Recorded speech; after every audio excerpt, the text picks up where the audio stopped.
Da da da da da ba ba ba ba ba ba ba ba ba ba ba ba ba. Hi, everybody. This is Mario, and this is Reality Break Movies. Today, we're going to be talking about The Force Awakens, which came out on Blu ray last week. We've been waiting for this one since the movie came out over the holidays. A new trilogy has begun, The Force has awakened, and all kinds of great stuff was happening with this movie. So, the movie started out with some great visuals, that Star Destroyer coming up over the planet and the stormtrooper transports coming down. We get those flashes of light. They're all packed into these transports like sardines, and then we first see our first glimpses of BB-8 and Poe Dameron. They're both. Max von Sydow's character was there. I love his line in this as he's handing Poe the map to Luke Skywalker. He says, "This should set things right." Wow, that was one of the great. I don't know. That was a little bit of ribbing to George Lucas, saying, "Hey, the prequels were not very good, so we're gonna fix this now. Here, we are setting things right." And I'm not gonna go through the whole movie because everyone's seen it. If you haven't, you probably shouldn't be watching this because there's a lot of spoilers and stuff. Just because I'm gonna be talking about all the characters in the movie that were just all the characters in the movie and stuff. Yeah, if you haven't seen the movie, just go out and rent it, please, because come on, everybody's seen this movie. It's so completely awesome. After this scene with the handing off of the map, the stormtroopers come in. They capture Poe Dameron, and let's talk. We can talk a little bit about Poe to start off with. He was an awesome character. It was found out later on that his character was actually supposed to die early in the movie. And Oscar Isaac was talking to J.J. Abrams and said, "Hey, can my character not die? I've been in quite a few movies where my character died pretty early on. Can we not die?" And they did a couple of rewrites and stuff. And hey, look, Poe didn't die. He was going to be in it. He has a great swagger. He has some of the better humorous bits in the movie, so he's got a little bit of that little cockiness. But he's an ace. He's a super ace pilot, pretty much. Which he's allowed to be a little bit cocky. And Kylo Ren gets right in his face. "So do you talk first, or do I talk first? I don't know, how does this go?" Which is that's just awesome. I mean, you're facing down this dude in a mask, and he's all scary, and he just stopped a blaster bolt, and that's where you go first. Another great scene was when him and Finn are taking off in the TIE fighter, and the fuel line is still connected to the TIE fighter. And it's great. The music ramps up, and then it stops because the TIE fighter is still stuck on the fuel line. Again, that was just some great movie making. It's plenty actiony. It's plenty. We're really getting that Star Wars that we've been craving since Return of the Jedi. And when his character comes back later on at Maz Kanata's castle, he's flying around. He shoots down I think it was like 10 TIE fighters in the span of about 30 seconds. So they really were able to focus really well on his character and what a great pilot he is. He takes out Starkiller Base. He flies into the capacitor thing to destroy Starkiller Base. He's taking out TIE fighters left and right. So I'm really excited to see what more we do with this character as the series goes on. I'm hoping that he doesn't become a background character or anything to Finn and Rey. Again, Oscar Isaac was fantastic. He had that swagger. He had that look to him that made him really fun to watch and watch him interact with the other characters. So that was, Finn was just, again, Finn. Poe was just great. There's really no other way to say it. I have to admit, I'm definitely a big fanboy, so I'm going to be gushing about this movie the entire time. So sorry if let's move on. We'll move on to Finn. Finn was I loved Finn was the first character we see in the trailers. He stands up, he's in the desert, his stormtrooper uniform, no helmet on, and he's just looking around. He doesn't know what's going on. It was kind of alluded to that he was the awakened, that he was the awakening that Kylo Ren felt in the Force. maybe we still have yet to see. He was very handy with the lightsaber. He was, he did do pretty well with the lightsaber, for being completely untrained and stuff. But what I really like about his character though is that he was making it up as he goes along. At the village, he doesn't fire on the innocent civilians. We get some of these waves of something, this disorientation that his character's having at the in the village. And is he feeling Kylo Ren? Is he sensing Kylo Ren coming? Is he reacting to the loss of life that's going on here? And that's kind of like Obi-Wan was when Alderaan was destroyed. We really don't know what's going on here with his character too much. As far as his Force powers, is he Force sensitive? Is he going to be a new Jedi as well? Who knows? We have yet to see. But again, yeah, I loved that how he was making it up a lot as he goes along. He goes to rescue Finn. And he's like, I'm not part of the Resistance. This is a rescue, and and I need to, you need a pilot. Yes, I need a pilot. So later on, he goes and when he meets Rey, and yes, I'm with the Resistance. This is what we look like, and and he's trying to be impressive. He's trying to be all that.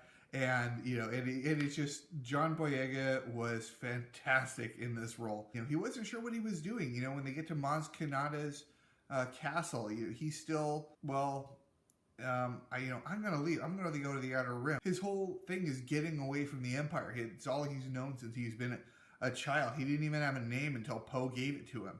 He was just a number. But he does feel this connection to Rey. So he does volunteer when he does meet up with the Resistance to go and rescue her from the Starkiller base. Though I believe she was quite capable of rescuing herself. She did that pretty well. When his character had, when he first brings out the lightsaber, he's not quite sure what to do with it. He's just stabbing and swinging, and even when he fights Traitor, the guy with the awesome riot stick, and that was a great fight, by the way. I was really happy about that one. But he goes to fight Traitor. He pretty much loses until and then once Traitor's killed, he picks up a blaster and he goes back to what he really knows. He's a stormtrooper. He knows how to shoot a blaster. He's gonna stick with the blaster if he can. And then right up until the end, the last fight scene with Kylo Ren, when he really tries fighting with the lightsaber, he's kind of swinging it like a baseball bat or like a broadsword. He's not trained. He's just basic, trying to just hit him as hard as he can, which I actually thought was a much better lightsaber fight than a lot of the acrobatic, heavily choreographed fights that were in the prequels. At that point, we were talking about Jedi who had been trained since childhood. At this point, that hasn't been taught for, 30 years? 40, 30, no, a lot longer than that, like 60 years. It hasn't been taught since before the Jedi Temple, the Jedi fell to the Sith and the Empire and all that stuff. So, we're back to this real basic, real swinging-ish kind of lightsaber fighting that was... that's really what you would do with a lightsaber. I mean, you got to be careful with it because, you're just as likely to chop your own hand off as to chop off your enemy's hand. Finn was just, I really am looking forward to what happens with Finn. I was a bit disappointed though we didn't get to see him in the back to tank after the whole fight and, back at the Resistance base. Come on, back to tank. Let's get him in there. Heal him up. Let's talk about Rey. Rey was an awesome character as well. She was a strong female lead. She's a survivor. She's been on this desert junker planet for, how many years since she was a little kid. She's had to survive. There was a lot of complaints that, oh my gosh, she's too good at everything. She can do all this and this and this, and she, and she's perfect at this, and she can speak a bunch of languages and blah, blah, blah, blah, blah. But you gotta really think about it. Luke, when he left Tatooine, was a farm boy. His uncle and aunt had been taking care of him the whole time. He had been a evaporator farmer. But he'd flown his T-16s through Beggar's Canyon and bullseyed womp rats and, all that stuff that he had done, which leads into his being able to fly fly the X-wing, in the last battle, and destroy the original Death Star. It wasn't really called into question that he can do all this stuff. He's a great pilot. Well, they kind of explained it, and even though again he was just a farm boy, Rey, however, lived on this desert junker planet for her whole, for most of her life, and she had to survive. She had to deal with other races, keep herself safe, so she wasn't sold into slavery. As far as her knowing what was going on with the Millennium Falcon and even piloting it, you have to infer a lot, unfortunately, that when the scene where she's a little kid, her flashback scene, you see the kind of fat hand come out and take her arm and, "Come on, girl," and that's Unkar Plot. That's Unkar Plot's voice. So she's been working with him, and that's how she, he owned the Millennium Falcon at that point, and he, what she's explaining it to Han Solo, Unkar Plot put in this compressor, and he put in this fuel pump, and this and that, and Han Solo's just like, "I hate that guy because he messed up my ship." And so that does explain, how she knows so much about the Falcon, probably, and well, Luke went from crop dusting essentially to flying an X-wing in combat with seasoned TIE fighter pilots in, on attack against this base. So I'm gonna go with the stretch of that. It's the Force is kind of leading her. The Force is leading her action like a flow. That's it. It's like a flow. How she's just, she understands how, she knows how all the ship works mentally, and then but she's in a high stress situation. She's flying. They're flying away from these TIE fighters. She's doing all this stuff, and so she is able to get into that flow and just do it. She just gets in there and she's able to fly the Falcon really well. Finn does. They do some great acrobatics. Great scene there with with Finn in the gunner's chair of the Falcon, shooting at the TIE fighters until it locks up, and man, that was just like one of the best scenes. And she comes up and flips it over, and they just do a free fall for a few seconds so he can lock on and take out that last TIE fighter before they take off and escape from the planet. I think her character was, as far as like flying the Falcon and stuff, was great. And I love the scene right after that. As soon as they get out of the atmosphere and they're in space and they're relatively safe at this point, they both run out from their respective areas, from the gunner chair and the pilot seat, while the Falcon's flying, and they just have this sort of like childlike moment of, "Oh my gosh, did you see that? That was so cool, dude! We totally did all this stuff, and we blew up those TIE fighters, and we flew out into space, and I've never even been off the planet." And it was this great chemistry between Daisy Ridley and John Boyega, and just chemistry between them, and it just kind of continued through the movie.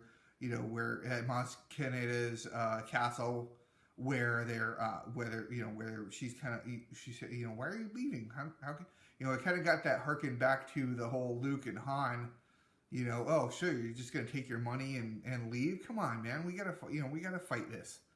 So there was, and yes, there was a lot of parallels between A New Hope and this movie, but I really think that that's what they needed to do. They had to redeem the prequels, provide for all this expectation that was in, that was for this new movie, and they really did a good job with that. As far as Rey's force powers, which again has been called into question, "Oh my gosh, she can use all her force powers, no problem," and she's just so perfect and all that. She has this force sight where she can, she touches an object and feels like, when she touches Luke's lightsaber, she feels, she sees all this stuff that happened, the Knights of Ren, and this shot of Luke with R2, and she hears Obi-Wan's voice, and Yoda's voice was actually in there. I didn't hear it until I watched it on Blu-ray with the subtitles, and you can hear Yoda saying, "Oh, it's an energy force that surrounds us, binds us." It was just, oh man, that was a nice little touch that I didn't see in the theater, but it was awesome just hearing that. I was totally fanboying it all up on that. And we hear Obi-Wan saying, "Rey, these are your first steps." So she is definitely strong with the Force, and the Force is also guiding her at the same time. And yeah, I know, Han Solo, that's not how the Force works. It is. That's what Luke, when he lets go in that last trench run, and he's able to use the Force to to guide his hands to making that perfect shot. That's really along the same lines as Rey fighting with Kylo Ren. The whole time they're doing these big slashes, and he's totally got the advantage on her the whole time.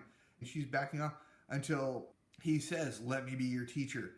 And then that's when she closes her eyes and she lets the Force guide her. And she's able to fight effectively with this lightsaber that belonged to Vader, to Anakin Skywalker, and to Luke Skywalker. And now it's hers. So, so she pulls it from the snow, using the Force. Again, that's, again, we come up to these parallels, people, oh, she was able to pull it out of the snow. So was Luke. And Luke really didn't have any telekinetic training from of the Force at all. He just knew that he had to feel and he had to let go. When he's hanging upside down and the Wampa is going to come in to get him, he closes his eyes, he breathes for a second, he reaches out with the Force and pulls the lightsaber out of the snow. And Rey, kind of the same thing. Her Force powers awaken, and a lot of this you have to realize is after Kylo Ren tries to read her mind. She does the Force, the mind trick, because she knows now that she's able to touch other people's minds. She does it with Kylo Ren. She reads his mind, tells him, "You're never going to be as strong as Vader." And now she thinks, wait, if I can touch his mind, maybe I can touch someone else's. And that's how, her getting that stormtrooper to release her. She said, she touches his mind with the Force. And, when she tries to just tell him, "You will do this. Maybe with the Force I can do this." He's like, "I'm going to tighten those restraints." And then she sits back, she takes a breath, lets go a little bit, and tells him, "You will release me and leave with the door open." And he, okay, releases her, and leave your gun too. Boop, drops his gun, and she's out of there. That's what really the Force has always kind of been since A New Hope. And Luke says, "I can't see with the blaster down." Obi-Wan says, "Let go, feel." That's what they're doing the whole time. That's what Rey is able to do. She lets go, she feels, and the Force guides her in this lightsaber fight till she's able to defeat Kylo Ren, to escape from her captivity, all this stuff. It's just, she's this character, she's awakening, and she's going to be a very powerful character already. And I'm super happy about it. I can't wait to see more. Honestly, I don't care who her parentage is. I don't care if she's a Solo, she's a Skywalker, she's a Kenobi, she's a Calrissian. I doubt it, but hey, Lando. But anyways, I don't really care who her parentage is. I just cannot wait to see episode 8. I think it's going to be awesome. I think we're going to get to see a lot more out of her. Yes, some of the mysteries will be revealed. We'll get to see what Luke does other than just scowling. So we'll wait for episode 8 to see more of what we get. As far as Luke and all them, the original cast, they were all great in their parts. Even Luke was a little like, but he was Luke beard. And, but Han Solo, everybody, that scene in the trailer, I had just the same chills when I saw it in the theater. Chewie, we're home.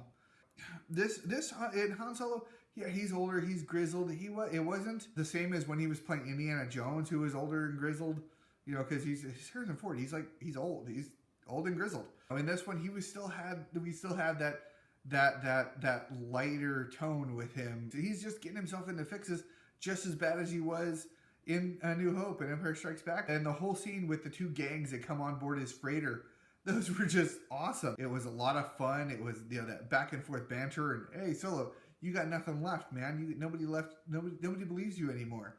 And, but he still manages to get out of it. Yes. Talking back to Rey and her whole perfectness, she screwed up. She opened the wrong doors, let the Raptors out, and almost killed everybody. So, screwed up. Anyways, though, Han Solo was able to use that and make his daring escape again. And, Chewie gets shot. I swear I was a little concerned that we were going to see the end of Chewie right there, and I was going to be so mad. But we didn't. He just tried to kill Finn 6 times, that was funny.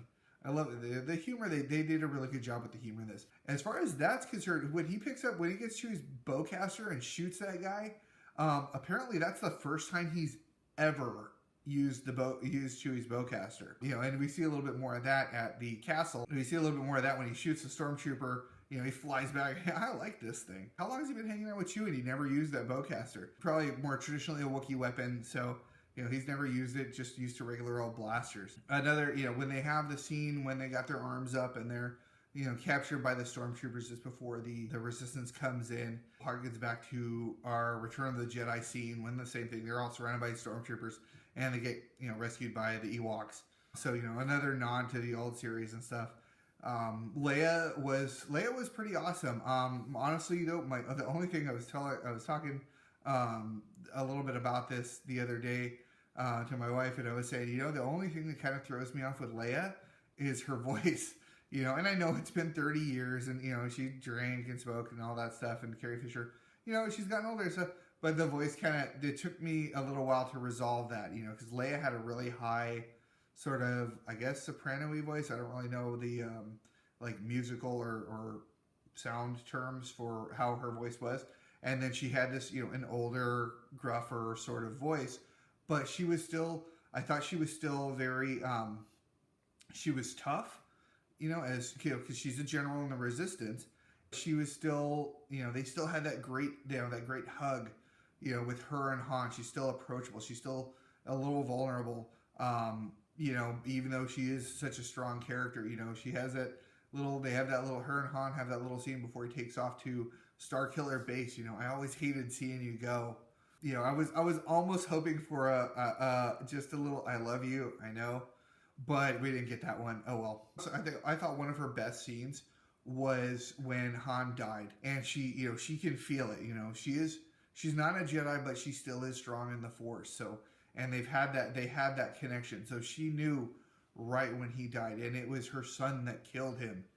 And it was, that look of anguish on her face is just, it's shocking, and she really portrays that, this terrible realization that, he's gone forever now. And I just thought that was just one of Carrie Fisher's greatest scenes ever. Going forward, we'll have to see what happens with Leia as well. I was a bit bummed. I did a little bit of more research, and I guess there was a lot more to do with her as far as the New Republic. When Starkiller Base is destroying that system, the girl on the balcony, and you see her and she's like, wow, she's a really prominent girl right there in this balcony. What's going on? This should be, maybe she has a bigger role or something, or she actually, apparently she was a bigger role. She was sent to the Republic to gather their help by Leia. And I guess those scenes got removed either in editing. I don't know if they ever even shot a lot of them, but yeah, those scenes were removed from the script and stuff. So, which is kind of a bummer because it would have been nice to see a little bit more. Well, it's kind of a double-edged sword. It would have been nice to see some more of that stuff, but as far as the prequel, from the prequels, we don't really want to see a whole lot of politicking in our Star Wars. We can let that, maybe be a little off to the side. Maybe have a novel about it. The original cast were just great. Chewbacca always just, he's Chewbacca, he's awesome anyways, even though he doesn't get a medal. Now I want to talk about, honestly, I think he's kind of become one of my favorite characters from this, on this movie, and I'm probably going to catch a hell of a lot of flack for it. But I really, really liked Kylo Ren. I thought he was great. When he first shows up, he flies down this big shuttle with the big wing things. He walks up all menacing. He's got his mask on. His voice is modulated and stuff. And, he captures Poe Dameron, and they walk off. He orders Phasma to kill all the civilians. He's this dark character. He's walking around like he's Darth Vader. And then even the first scene between him and Hux, he just tells him, find the droid. This is very much like Vader. He's trying very much to be like Vader. He's, tear the ship apart until you found those plans, bring in the passengers, I want them alive. He's just giving orders. He says, I am the Lord, I am the Dark Lord here. I am giving the orders. I am like Vader. You will obey me. But later on, we see with these scenes with Hux, he's not.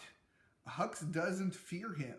Hux and him are basically equals, even though he is a Sith. He is a Sith. I mean, he is essentially a Sith.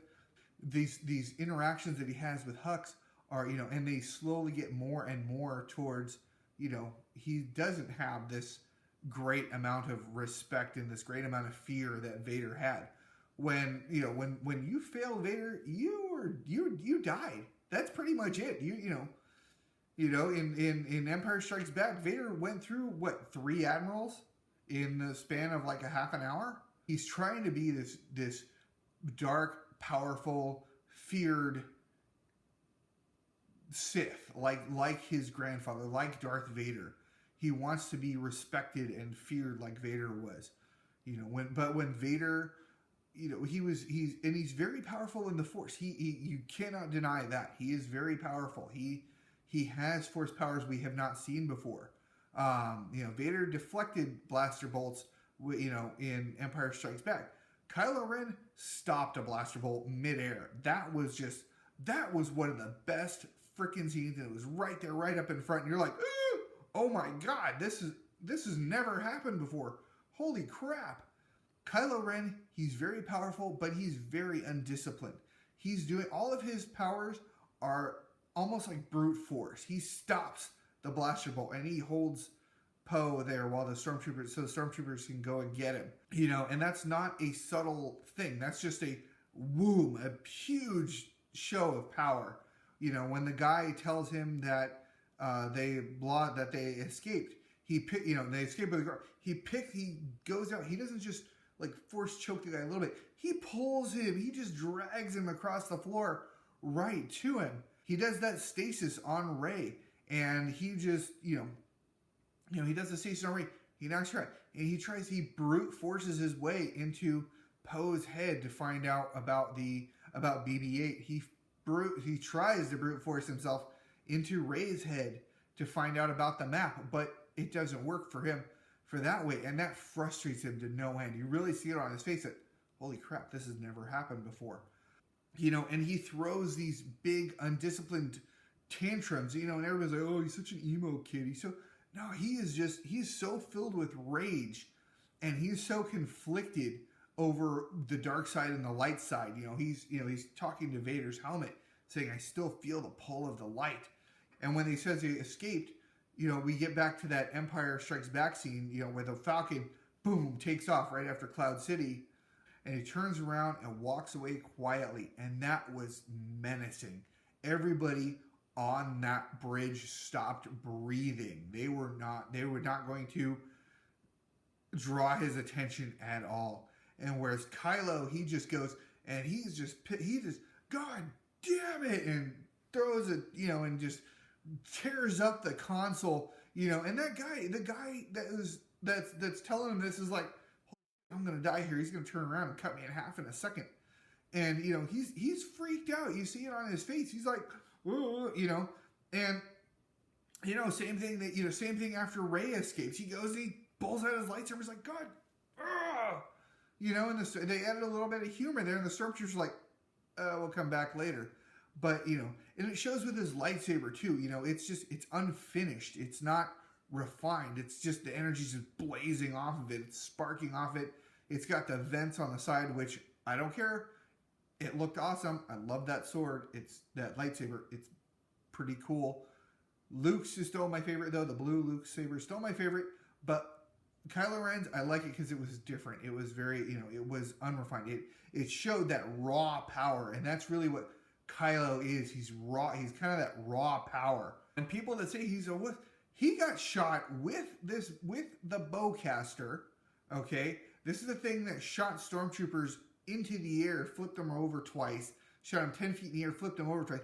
He took a shot to the gut, which, I'm sure people who know about gunshot wounds and stuff like that, which, okay, I know a blaster bolt's not a gun, not a bullet, but still, people who know about that, about wounds and stuff, a shot like that to his center mass, to his side, that's not something that you just, go, okay, whatever, it's just a flesh wound, and run off, So he was fighting with a body wound, bleeding all over the place. And he wasn't trying to kill Rey. He was trying to capture her. Because Snoke told him, bring her to me. We will together, like the Emperor and Vader, together we will, we may be able to turn her. And so, that was, again, Kylo is not, Adam Driver looks pretty, he's kind of pretty. He's got the awesome hair, which, I would love to have that hair underneath the helmet sometimes, just shoop. But he was not as whiny as everybody makes him out. And what I'm hoping for that we'll see a bit more of with episode 8, we'll see a bit more of what happened with him. How did he fall? Where did Luke's training, where did he break off from Luke's training, and really to where Luke and Leia and Han lost him. I really like his character, and I know a lot of people are not going to agree with me on this. That's okay. Everybody's entitled to their own opinion. There's more depth there than people were giving him credit for. Than we're giving this credit to this character in black, with awesome hair and a cool lightsaber. I don't care. I still say it's cool. I know people were like, no, it sucks, but it's cool. Overall, the tone of the movie was a great mix of action and humor and story. The story was awesome. Yes, it was a bit like A New Hope. Yeah, it was, they find on a desert planet, find a droid, fly off, go to a cantina, fly off, to blow up another Death Star. So what? Who cares? It was great Star Wars. It had that Old West kind of junky feeling. I love that Abrams went with all the practical effects. They're actually, BB-8 was actually there on set. It wasn't just like a little stick that they were walking around with going, pretend BB-8 is right there. The sets were built. They filmed on location. I'm watching some of the deleted scenes, behind the scenes stuff, and, John Boyega's in his costume saying, drinking gallons of water a day because it's 120 degrees on the location where they're shooting, and everybody's training up for the fight scenes and stuff like that. The behind, if you do pick up the Blu-ray, check out the second disc, check out the behind the scenes stuff, because there's a lot of stuff that's just great in there. I haven't actually completely watched all of it, but so far what I've seen is just awesome. The cast was having a blast with it, and that was another thing that I really liked about it. This cast was like, oh my gosh, we're on Star Wars. Do you know? Hey, you know what? We're on Star Wars. And that, and you can really see that energy and that enthusiasm in their performances in the movie. A couple of issues I did have with the movie. I did feel like the scene with Luke was a bit extra. It was I don't know if it was a bit too long, but it was just kind of extra. Where the other movies were like, okay, we blew up the thing, yay, we win, or in the case of Empire, we lost, and they fly off. I think I would have been okay with Leia saying goodbye to Rey, and Chewie and R2 and her in the Falcon taking off, and we just iris out there, and we'll leave Luke's discovery to the next movie. I think that was really one of the only things. I thought they were a little bit ham-handed a little too with Rey's being a strong female character. We already know she's a strong female character. When we first see, or when Finn first sees her, and those guys are trying to steal BB-8, he's like, oh, I better help. I'm going to go run over there. And then he doesn't even get halfway there, and she kicks both of those dudes' asses, rescues BB-8, and then manages to chase down Finn, all, right there, right after each other. I thought the whole, don't take my hand thing was a little off. It may be just me. Maybe maybe it's just me. It was almost like a piece of character exposition, like, don't take my hand, and because she said it like twice, what are you doing? I can run without you holding my hand. Stop taking my hand. And it was a little like character to like, she's really strong. Don't take her hand, dude. And so I thought that was a little heavy-handed there.